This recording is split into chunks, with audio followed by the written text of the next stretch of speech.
welcome back to Fresno, California. This is the Art Coronado Memorial Handball Tournament Men's Round of 8 in the Pro Doubles. My name is Dave Vincent alongside the Wizard, Sal Duenas. Serving the ball is Samson Hernandez and his partner, Ricky Ruiz, versus Jesse Marquez and Nacho Delgado, both right here, Sal, from Fresno, California. Now, you play against these guys, Ricky and Samson. Samson wearing the black shirt.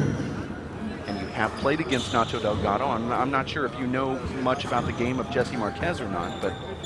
No, I've never seen him on the court. But from what I hear, he's pretty competitive as well. That ball hit Jesse Marquez, and that's a point. We apologize. We don't hear the sounds from the referee, and hopefully we'll be able to get that before this match concludes. And there's a side out. This is rally scoring, so the best 2 out of 3 to 21. That's best 2 out of 3 games to 21 and rally scoring. So both the server and the return of server scores points, Sal. That's what you play back home, you said. Absolutely. In LA and Orange County, we do play every point counts, whether you're serving or receiving.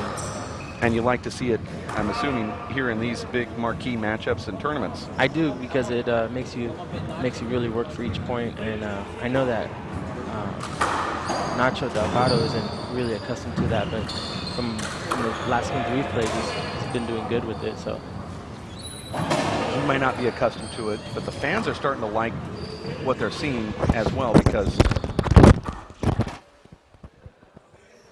they want excitement, of course. That's a beautiful shot right there from Samson Hernandez. Left-handed poke down that left wall. No sounds from the referee, but once we get it, we will tell you what the score is. That's an amazing shot right there from Samson Hernandez. And you can also see from a viewer standpoint the pace that is put on the ball here. I would also say, Sal, it's more or less a mindset. You see Samson Hernandez not wasting any time in there. It's like a pitcher who is a quick pitcher who likes to be in rhythm. Right, that's always how his style is to overpower you and just smother you. He doesn't really give you any chance to breathe or to get comfortable at all. He just right away tries to overwhelm you, if you will. You see Ricky Ruiz taking that very nonchalant left-handed kill shot. He has Jesse Marquez just playing so far behind him that... Did that ball hit Ricky? No, I think he just, Jesse Marquez just... missed it? Yeah. I thought it was unavoidable. Now, I'm not sure if you guys are going to call that sort of game here. There's always seems to be that person on the right-hand side wants the shadow. But we'll see how the game is called from the referees. Score is 2. Let's listen to the score. Score here is from the ref. 2-11. 2 serves 11, and we appreciate the fact that you've tuned in to racefor8.com. This is the Art Coronado Memorial Handball Tournament and the Pro Division of Big Ball in the round of 8.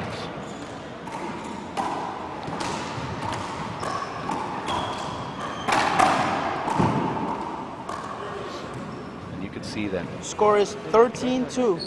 It's 13-2, and it just started. Yeah, the reason they're a good combination is because Samson overwhelms you, like I said, and then Ricky gets real comfortable with that and gets real confident. So they're a good matchup. I'm going to have to say that I don't agree necessarily with the scoring format here. I don't believe 21 is the right score. Score is 14-2. I know you guys play a different scoring format back home. I think it should be 25.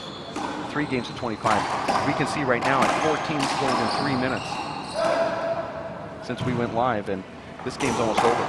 Yeah, I thought it'd be 25 also, but the first game in the first round, I just finished playing. It went to 21. So. Full timeout. I do believe that the tiebreaker should be played at 21, or some kind of shortened tiebreaker, not necessarily 25 points, but the worst fear is that somebody says, well, you know, I'm going to tune in at 9 o'clock to watch this match.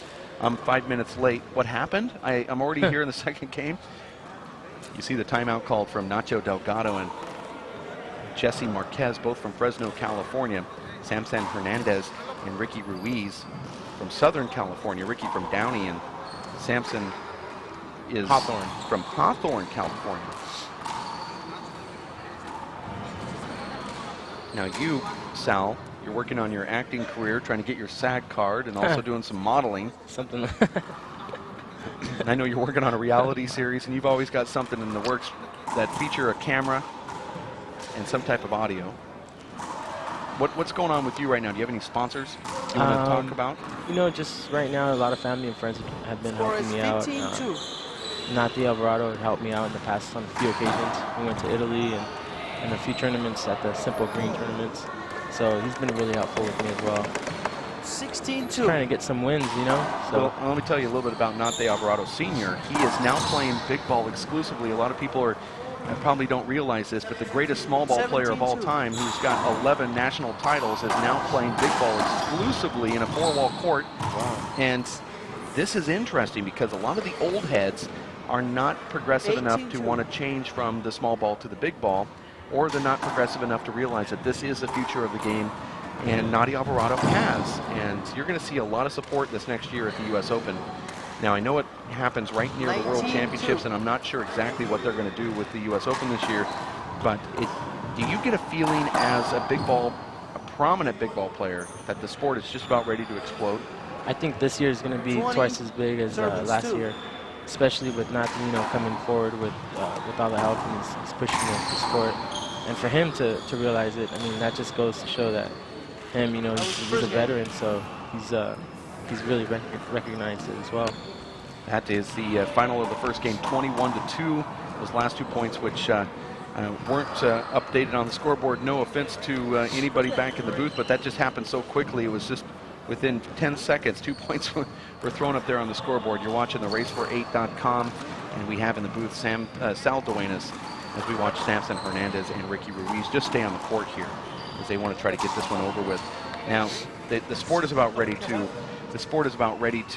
explode, and we talked about it, Sal. What I believe the one-wall nationals are held over the time that the X Games are held in Los Angeles. It's the same exact weekend. I think that there's an opportunity to try to get one-wall handball, or maybe a hybrid of big ball, one-wall, out there at the parking lot of the X Games at the Staples Center. What do you think that would do to help expand the game? Because I believe that the type of game that you see here in this court right now is more extreme handball, and it would be more of an extreme sport. It definitely would be an extreme sport. I don't know. I can't imagine being there with all that people, you know, with all those people there. How sure is that something they're gonna? No, I'm just saying that it's kind of more of a dream of mine, and it's something that I've been trying to personally push toward. Now, I don't know how you could actually move the one-wall nationals over to the Staples Center, but what I'm saying is it happens at the exact same time, and if you were able to put it into, let's say, the parking lot with some constructed courts like we do in Vegas, and highlight the game of big ball to a group of people that are mainly 18 to 35-year-old males that are going into the Staples Center to watch the outdoor Summer X Games with ESPN. It would be a way to explode the game in your own environment, right down there in Southern California where you guys play anyway. I think it would be really huge for the sport. One thing I like about the players in Southern California is you guys have your own style as we get ready for game number 2 here. You have your own style. You have your own look, and the sport of big ball is very personal with you. You guys make a personal connection to it, almost as if you own it. Right. I mean, your culture, your environment 1-0. is very connected to the sport of big ball as if you invented it. Right. And therefore, I've noticed a difference when we go to tournaments like this one and we bring big ball into a tournament like this to try to expose it. There's such a great connection that you don't only just bring some great players, but also the families and friends of those also come because they support your sport. It's almost like Southern California has its own national sport, and that is big ball. And here in California, it's like we all have our, you know, one big team, you know. We all go to the tournaments, and we all look forward to all these tournaments that you guys are having. But what you mentioned about, you know, that being a dream, if it could be at the X Games, that'd be amazing if, you know, in the future something like that could be put together. Well, I think it could happen in the future. I think we're on the verge of that. I know Fred mentioned something about in Tucson, maybe this year or next year, something big, a lot bigger. Yeah, that's something that we're working on is going to a casino in Tucson and constructing courts. Certainly Vegas is a great way to expose, but let's try to back it up next to an already established sports event that is also focusing on the same sort of behaviors as you see at the big ball outdoor tournaments in Southern California, meaning focus on that demographic that you guys already bring along with you, where another sport like, let's say, ultimate fighting, you know, we were talking about going to Mandalay Bay and maybe holding an outdoor tournament right in the parking lot as people exit or come in to watch an MMA fight. Right. You know, you're trying to find the same type of crowd that is into extreme sports, and this is a good way of showcasing. I believe this could happen. I agree. Well, let's face it, if handball were a $1 million sport or a $1 billion sport, Samson Hernandez would have a $15 million contract. Absolutely. Ricky Ruiz would have about a $9 million contract. You would be getting a ton of endorsement money. And that's kind of my point, that if those that are around this see it, are excited about it. Right. And we just need to get it into the proper showcase. Well, the Olympics, you know, it's something a lot of people are pushing for in a couple of years. So we'll see what happens there with the wall ball or the one wall. Well, likewise, if small ball were a $1 billion sport, Paul Brady and Sean Linning and Luis Moreno would all definitely get a lot of money as well, and also endorsement money, because you guys represent a kind of certain look that companies like Budweiser and Nike and some of those other top advertisers like Red Bull are certainly looking for. 9-7-3. Samson in the middle of his backswing before the referee calls the score there.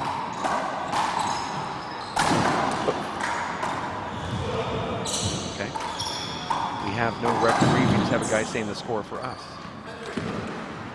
It's kind of a unique style. 10-3. They're just reffing their own match, basically, 10-3. But what I have seen is the big ball. In the years that I've seen, the big ball's exploded 11-3. At a faster rate than I know small ball's been around for so long, but it hasn't really grown. You haven't really seen the growth that big ball is actually growing. I agree with you, and I actually don't have the stats, but I heard one time that in a 10-year span, big ball gathered 100,000 new players. You know, if you took that same 10-year span, you would almost say that small ball either stayed even or lost the amount of players, and I'm not sure even if I can quantify that with actual stats, but I can tell you that big ball has exploded, not just in the United States, but they're also playing over in Ireland as well now, and in Europe. And you went over to Italy, and you saw what's going on there. So you've seen it around the world now. Costa Rica. Yeah, I was surprised when I saw, you know, England and Basque Country and Spain and France and all these different countries. I was like, what? And we all, you know, we all shared the same thing. You know, we all like handball, so it was kind of interesting. Well, they play an outdoor 3-wall version of this in Australia. The ball's not necessarily the same one that they're using on the court right now, but it is a big ball. The same sort of feel. And I was down in Puerto Vallarta, Mexico, and they play with racquetball down there. On the 2-wall pelota courts, they can actually set on the name of the sport down there is called fist ball. Oh, wow. Which I kind of thought was cool. Over. 12-7-3. 12 serves 3. Now, I've noticed the formats have been changing from tournament to tournament. Is this the same format it's going to be at 13-7-3. Rosarito? Well, the scoring format?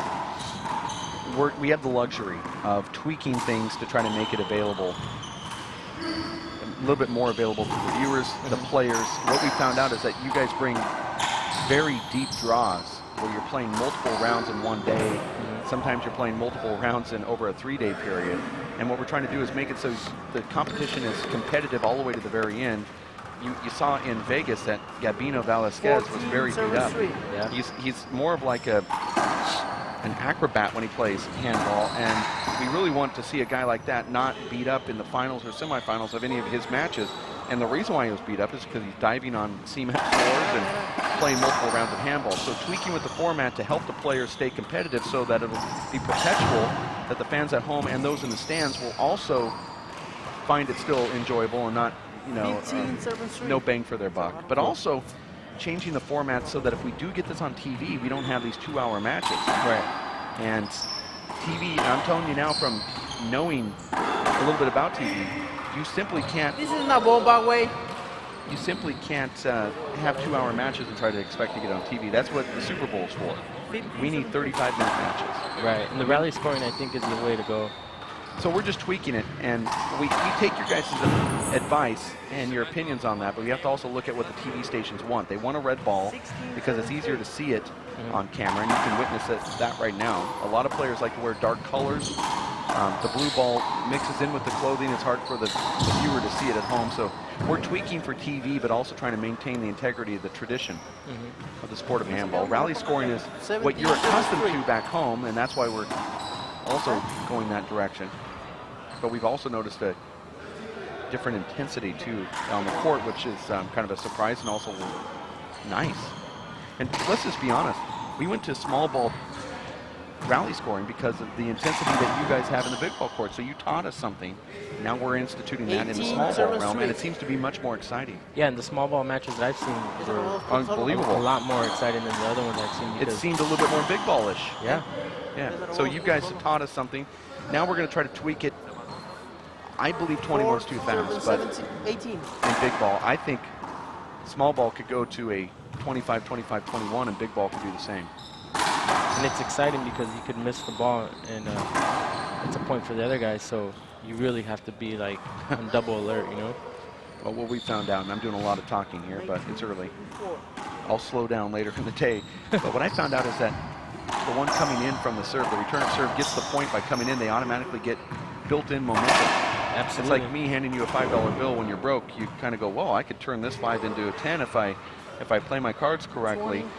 Before, you would just be broke, having to try to create your own money. Absolutely. And that's what we're finding. Yesterday, Chip Morales playing Dave Chapman. He's down, but he gets a serve, or Chip Morales playing Charlie Shanks. You know, he gets the side out, he scores a point, and all of a sudden he got that confidence back. Yeah, here comes a fist pump, you know. Yeah, a fist pump, and that's not what you want to see Chip Morales do.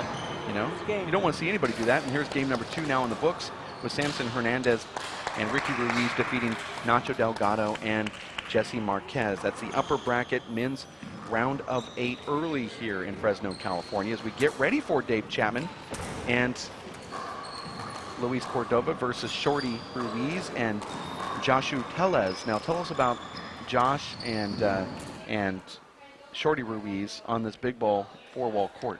I've actually never seen them play together, but they could be a really deadly combination. Josh was quick, and so is Shorty Braulio. And I actually haven't even seen Dave Chapman play 4-wall big ball, so it's going to be a treat for me to watch him play. Now, this is kind of the problem I'm telling you about rally scoring. With this format of only being 21 points, we're 23, 24 minutes after the hour of 9 o'clock. They started about 9 minutes late. That means it was 15 minutes to play a whole match. Right. And I just believe that that's a little too much. Now, you know, I do recognize that Nacho Delgado and Jesse Marquez were just a little overmatched there versus the champions, Samson Hernandez and Ricky Ruiz. So there's a little bit of that factor. But now we have a 30-minute window as we get ready for the next match. Right. And we're going to be sitting here with a blank screen wondering what we're going to do. And that you can say that's poor tournament scheduling. But since I actually scheduled this, you can't say it's poor scheduling. But I didn't pick that 21-point format. I kind of protested it. I really wanted this to go to at least a 31-point game or a 25, and I was overruled. And that's just simply us not knowing. You know, we've not brought big ball into a 4-wall court in doubles. Now, we tried it in Tucson in singles, and I felt it was way too fast. Some of the early rounds we saw, as you played in that tournament, we saw some 13-minute matches, and that to me is just a little too fast, especially if I were to pay $25 or $100 for a weekend pass to watch the events live here courtside. I just don't believe 13 minutes is enough for me. I don't believe 15 minutes is enough to watch this doubles match in the round of 8 if you were to sell it to a big audience. Now think of the Staples Center. Think of the people that came and wanted to watch with grandstands and they had to pay admission to watch this. Would you feel like you got your bang for your buck in 15 minutes? No. Absolutely not, and I think you're right about extending, you know, the play. Those few extra points do make a huge difference, especially You know, you've seen that game with Chip and, you know, Dave Chapman. Yeah. I have been compared to him a lot. That game, I mean, 3 points could have been the whole game difference. Yeah, So, you're right, and that did go an hour and a half, and that had Right. a scoring format of 25, 25, 25. This was 21, 21, 21. So it can go an hour and a half depending on who's on the court and what the battle is. This was just a blowout. This very well could have been the same type of score, 21-0, 21-2, with the same or maybe even faster result. right. So it's not necessarily Raleigh Scoring's fault. We're going to take a timeout. We'll be back in about 30 minutes or so with the next broadcast match, which will feature Shorty Ruiz and his doubles partner, Joshua Tellez from Southern California. And this is going to be a battle versus Dave Chapman, the small ball 9-time national champion, and his partner, Luis Cordova, who does play big ball, but a 2-wall big ball style in Juarez, Mexico. We'll be back in 30 minutes at 10 o'clock Pacific Standard Time. 9 o'clock. I don't even know what time it is, but let's just say it's going to be at 10 o'clock Pacific Standard, and make sure to tell your friends to watch in here at the live broadcast at racefor8.com. For Sal Duenas, the Wizard, my name is Dave Vincent. We'll be back in just a bit here in Fresno, California at racefor8.com. Stick with us. My name is Bruce Fabrizio. In 1975, I invented Simple Green based on 3 principles. It had to be safer to use, it had to work, and it had to be completely made in America. From generation to generation, Simple Green has been cleaning everything from car engines and tools to kitchen counters and floors. No matter what you clean, indoors or outdoors, clean it with non-toxic, biodegradable Simple Green. Working and working out takes a lot of energy. That's why I drink Zenergy. Feeling fantastic and looking good has never been easier. Zions, extreme science for your active lifestyle. For 20 years, the Inner City Handball Association has educated, mentored, and served young people through handball. Young people that participate in the Inner City Handball Association programs have a high graduation rate from high school and continue on to college.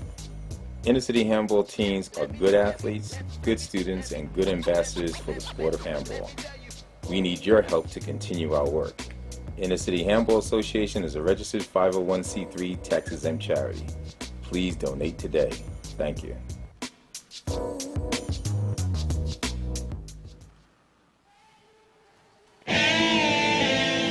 Hello, I'm Bruce Fabrizio, inventor of Simple Green. Our non-toxic, biodegradable, all-purpose cleaner works great for cleaning it.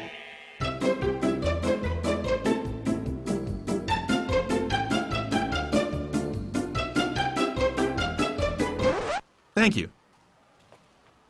Non-toxic, biodegradable, Simple Green. It's great for cleaning.